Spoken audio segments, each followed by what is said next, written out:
नमस्कार मित्रांनो, उद्याचा सूर्योदय तुमच्या आयुष्यात एक नवा चमत्कार घेऊन येणार आहे. उद्या आहे चैत्र शुद्ध पौर्णिमा, म्हणजेच ज्यांची नुसती गदा जरी पाहिली की काळही थरथर कापतो, त्या संकटमोचन रामभक्त हनुमानजी यांची आहे पावन जयंती. तर उद्या सकाळी सूर्योदयाच्या ब्रह्ममुहूर्तावर एका विशिष्ट झाडाचे फक्त एक पान तुमच्या घरात घेऊन या. हे केवळ एक पान नाही आहे, तर हे साक्षात हनुमानजींचे कवच आहे. हे एक पान तुमच्या घरात आल्यानंतर अवघ्या 24 तासात तुमच्या आयुष्यातील जी जुनी गरिबी आहे, तुमच्या घराला कुणाची तरी लागलेली ती करणी बाधा, नजर बाधा आणि वर्षानुवर्षे चालत आलेली इडापिडा जळून भस्म होईल. जे शत्रू आज तुमच्या प्रगतीवर जळतायत, ते उद्या शत्रू तुमच्यासमोर लोटांगण घालतील. तुमच्या पतीच्या व्यवसायात, नोकरीत अशी काही भरभराट होईल आणि तुमच्या मुलांची प्रगती पाहून जगाला आश्चर्य वाटेल की हे अचानक कसं झालं. तर बघा मैत्रिणींनो, यासाठी आपल्याला उद्या एक पान घरी आणायचं आहे आणि विधी करायचा आहे.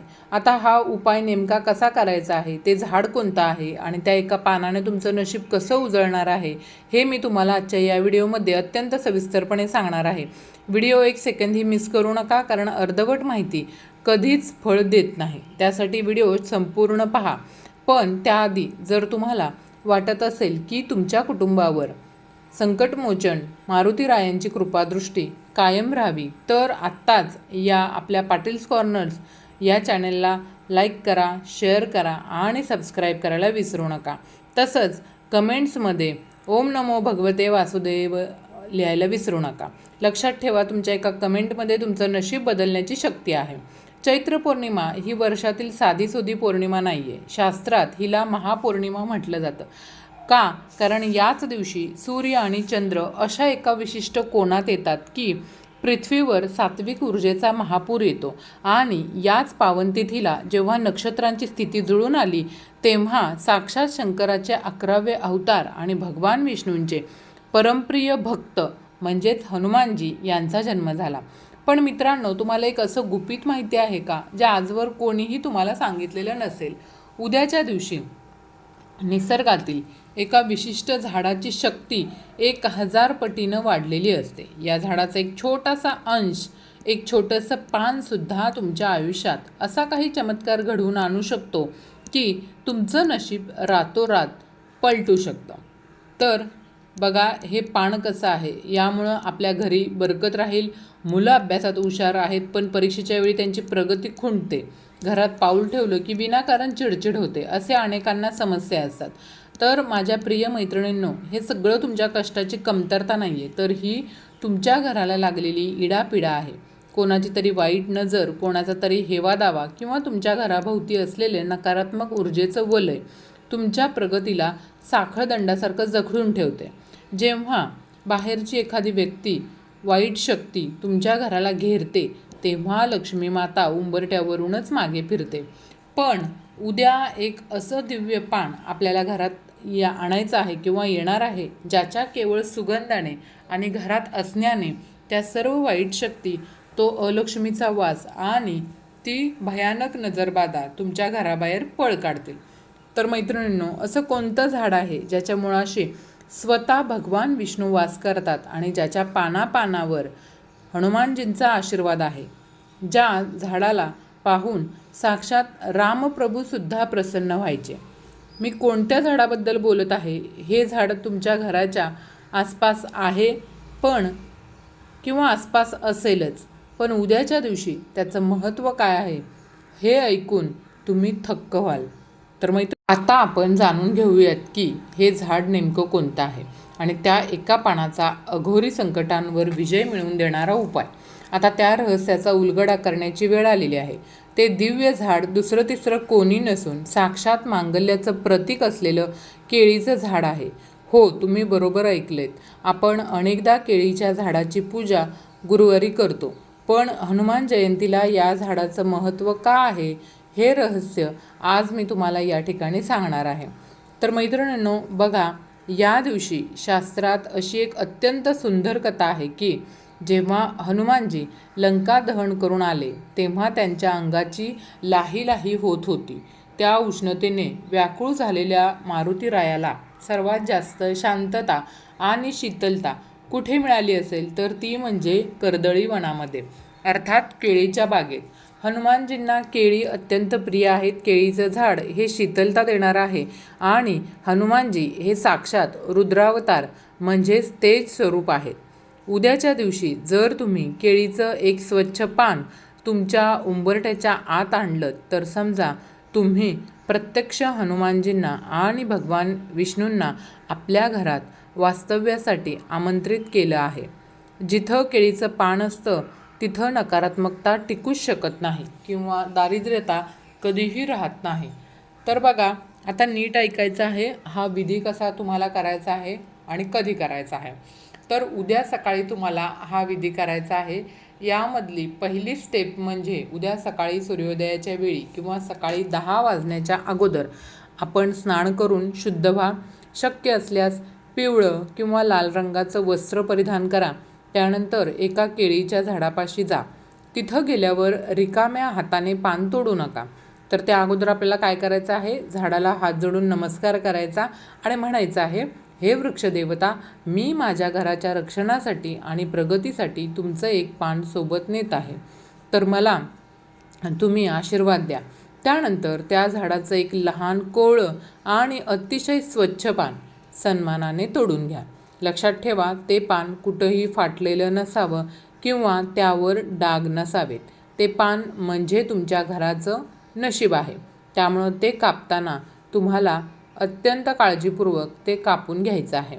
त्यानंतर तिसरी स्टेप्स ती म्हणजे हे पान घरी आणल्यानंतर स्वच्छ धुवून घ्या. त्यावर शुद्ध पाणी किंवा शक्य असल्यास तुमच्याकडे जर असेल गंगाजल तर गंगाजल शिंपडा. यामुळं त्या पानातील दैवी चैतन्य जागृत होईल. त्यानंतर चौथी आणि सर्वात महत्त्वाची पायरी म्हणजे आता काय करायचं, एका वाटीमध्ये थोडा पिवळा गंध किंवा चंदन, तुम्ही हनुमानजींचा प्रिय सिंदूर घेतलात तरी चालेल, त्यात थोडंसं चमेलीचं तेल किंवा गंगाजल मिसळा. आता आपल्या उजव्या हाताच्या अनामिका बोटाने त्या पानावर मध्यभागी मोठ्या अक्षरात लिहा. काय लिहायचं आहे तर राम लिहायचं आहे. तुम्हाला माहिती आहे का, हनुमानजींच्या अफाट शक्तीचं गुपित कशामध्ये आहे, तर ते त्यांच्या गदेत नाही, तर ते राम या नामात आहे. शास्त्रात लिहिलं आहे, राम न सकही नाम गुणगाई. अर्थात खुद्द रामप्रभूसुद्धा रामनामाचं महत्त्व पूर्ण सांगू शकत नाहीत. ज्या पानावर तुम्ही राम लिहिता त्या पानाचं रक्षण करण्यासाठी हनुमानजी स्वतः गदा घेऊन 24 तास तिथं पहारा देतात. पण मित्रांनो, हे राम नाव लिहिलेलं पान जे आहे ते आता आपण नेमकं घरामध्ये कुठे ठेवायचं, ते घराच्या मुख्य दरवाजावर लावायचं की तिजोरीत ठेवायचं, आणि हे पान ठेवल्यानंतर तुमच्या शत्रूंची बोलती कशी बंद होईल हे आता आपण जाणून घेणं सर्वात महत्त्वाचं आहे. कारण बघा, एक छोटीशी चूक या उपायाचं फळ कमी करू शकते. ते गुपित मी तुम्हाला आता सांगणार आहे. तोपर्यंत व्हिडिओ सोडून कुठेही जाऊ नका आणि व्हिडिओला एक लाईक नक्की करा. तर बघा, प्रगतीचा महामार्ग आणि शत्रूंचा नायनाट, केळीच्या पानाचा प्रयोग आता कसा करायचा आहे, तर सर्वात महत्त्वाची गोष्ट म्हणजे हे राम नाम लिहिलेलं केळीचं जे दिव्य पान तुम्ही तयार केलेलं आहे त्याचा वापर तुमच्या पतीच्या आणि मुलांच्या प्रगतीसाठी नक्की कसा करायचा. तर बघा, हे तंत्र नीट समजून घ्या, कारण हीच ती कृती आहे जी तुमच्या घराचं भाग्य उजळवणार आहे. यासाठी तुम्हाला व्यवस्थित समजून घ्यायचं आहे विधीची पायरी काय आहे किंवा विधीची पुढची पायरी काय आहे. ते हे पान तयार केल्यावर ते तुमच्या देवघरात भगवान विष्णूंच्या किंवा हनुमानजींच्या चरणापाशी ठेवा. आता जर देवघरात जागा नसेल तर तिथं तुम्ही ज्या ठिकाणी तुम्ही तुमचे दागिने किंवा पैसे ठेवता त्या तिजोरीमध्ये हे पान अतिशय आदराने ठेवून द्या. हे पान तिथं ठेवताच त्यातील राम नामाच्या लहरी तुमच्या संपत्तीवर आणि घरावर एक संरक्षण कवच तयार करतील. पूर्ण 24 तास म्हणजेच हनुमान जयंतीचा संपूर्ण दिवस आणि रात्र हे पान तुम्हाला तुमच्या तिजोरीमध्ये किंवा तुम्ही जर देवघरामध्ये ठेवलेलं असेल तर तिथेच ते तुम्हाला ठेवून द्यायचं आहे. त्यानंतर बघा, तुम्हाला काय करायचं आहे, आता 24 तासानंतर म्हणजे दुसऱ्या दिवशी हे पान हातामध्ये घ्यायचं. पतीच्या आणि मुलांच्या डोक्यावरून घड्याळाच्या काट्याच्या दिशेने म्हणजेच क्लॉकवाईज 3 वेळा ओवाळायचं आहे किंवा उतरवायचं आहे. हे केल्यानं नक्की काय होतं, तर आपल्या पतीच्या प्रगतीसाठी म्हणजेच तुमच्या पतीच्या कामात, व्यवसायात किंवा नोकरीत जे काही छुपे अडथळे येत आहेत, कुणाची तरी वाईट नजर असेल, त्यांच्या प्रगतीला खिळवून ठेवत असेल, ती सर्व नकारात्मक ऊर्जा हे केळीचं जे पान आहे ते स्वतःमध्ये शोषून घेतं. विनाकारण होणारे वाद आणि कामातील कटकटी थांबून त्यांच्या सन्मानात वाढ होईल. त्यानंतर दुसरी गोष्ट म्हणजे आपल्या मुलांच्या यशासाठी जर तुमच्या मुलांचं अभ्यासात मन लागत नसेल, त्यांची एकाग्रता कमी झाली असेल किंवा त्यांना सतत भीती वाटत असेल, तर हनुमानजींच्या कृपेने त्यांची बुद्धी तल्लख होईल. जसं मारुतीरायांनी समुद्रावरून उड्डाण केलं होतं, तसंच तुमची मुलंसुद्धा संकटावर मात करून यशाचं शिखर गाठतील. यानंतर तिसरी गोष्ट म्हणजे शत्रूचा नायनाट. सर्वात महत्त्वाचं म्हणजे जे लोक तुमच्या पाठीमागे कारस्थान करतात, जे तुमच्या सुखावर जळतात, त्यांची शक्ती मारुतीरायांच्या गदेसमोर आणि या रामनामासमोर पूर्णपणे शून्य होईल. ते शत्रू तुमच्यासमोर लोटांगण घालतील. त्यांची तुमच्याकडे वाकड्या नजरेने पाहण्याची हिंमतसुद्धा आता होणार नाही हा उपाय केल्यानंतर. तर तुम्ही विचार करत असाल की केळीचं पानच का? तर मैत्रिणींनो, केळीच्या पानामध्ये सात्विकता शोषून घेण्याची अफाट आणि नैसर्गिक शक्ती असते. तुमच्या घरात असलेली वर्षानुवर्षांची इडापिडा आणि दारिद्र्यपणा हे पान आपल्यामध्ये खेचून घेतं आणि तुमच्या घराला एखाद्या मंदिरासारखं शुद्ध करतं. आता या पानाचं विसर्जन कसं करायचं ओवाळून झाल्यानंतर? तर ओवाळून झाल्यानंतर हे पान इकडे तिकडे तुम्हाला फेकून द्यायचं नाही आहे. हे पान एखाद्या वाहत्या पाण्यात प्रवाहित करायचं आहे.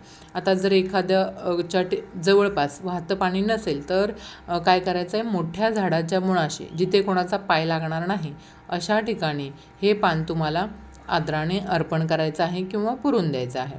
पण थांबा, आता हा उपाय करताना तुम्हाला मनात एक संकल्प करायचा आहे किंवा एक संकल्प तुमच्या मनामध्ये असायला हवा. तर अशी कोणती गुपित गोष्ट आहे जी तुम्हाला घरातून बाहेर पडताना करायची आहे, हे जाणून घेतल्याशिवाय हा विधी अपूर्ण आहे. तर ते गुपित मी तुम्हाला आता सांगणार आहे. व्हिडिओ शेवटपर्यंत पहा, कारण हीच ती शेवटची गुरुकिल्ली आहे. पण माझ्या लाडक्या मैत्रिणींनो, थोडं थांबा.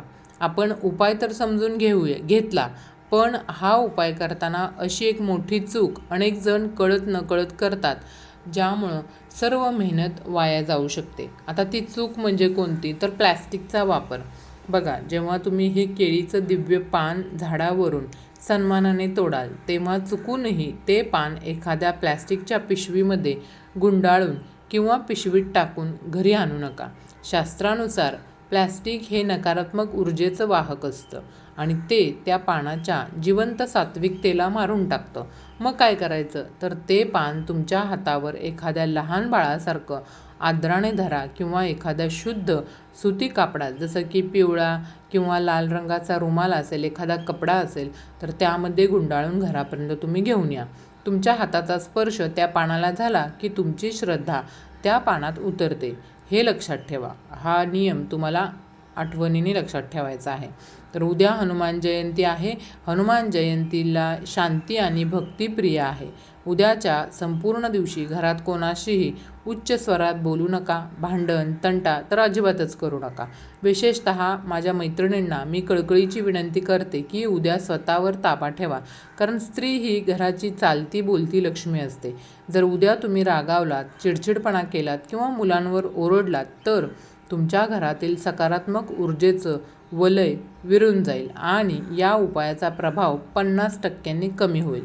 लक्षात ठेवा, ज्या घरात शांतता असते तिथंच मारुतीराया आपली गदा घेऊन रक्षण करायला थांबतात असं म्हटलं जातं. म्हणून आपल्याला घरामध्ये शक्य तितकी शांतता ठेवायची आहे. मैत्रिणींनो, यानंतर जेव्हा तुम्ही हे राम नाम लिहिलेलं केळीचं पान तुमच्या देवघरात किंवा तिजोरीत ठेवाल, तेव्हा पुढच्या काही तासातच तुम्हाला स्वतःला घरात एक वेगळीच अनुभूती आल्यासारखी वाटेल किंवा एक वेगळंच घरामध्ये विलक्षण आणि अनामिक शांतता जाणवेल. जणू काही तुमच्या घरातील ज्या काही जडपणा आहे किंवा जडपणा निघून गेलेला आहे असं वाटेल आणि साक्षात हनुमानजी गदा घेऊन तुमच्या मुख्य उंबरठ्यावर पहारा देत आहेत असं तुम्हाला जाणवेल.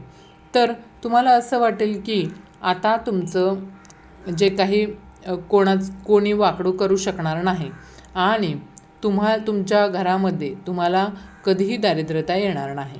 हा अनुभव तुम्हाला उद्या नक्की येणार आहे. फक्त मनातून शंका काढून टाका आणि पूर्ण श्रद्धेने हा विधी करा. तर हा विधी तुमच्या लक्षात आलाच असेल. तर माझ्या प्रिय मैत्रिणींनो, उद्याची चैत्र पौर्णिमा तुमच्या आयुष्यात सुखाचे, समाधानाचे आणि प्रगतीचे नवीन दरवाजे ओपन करणार आहे. तर हीच मारुती रायांच्या चरणी प्रार्थना करते. आणि लक्षात घ्या, उद्या जरी तुमचा उपवास घडला नाही तरीही चालेल, पण या एका केळीच्या पानाचा उपाय मात्र तुम्ही नक्की करा. धन्यवाद.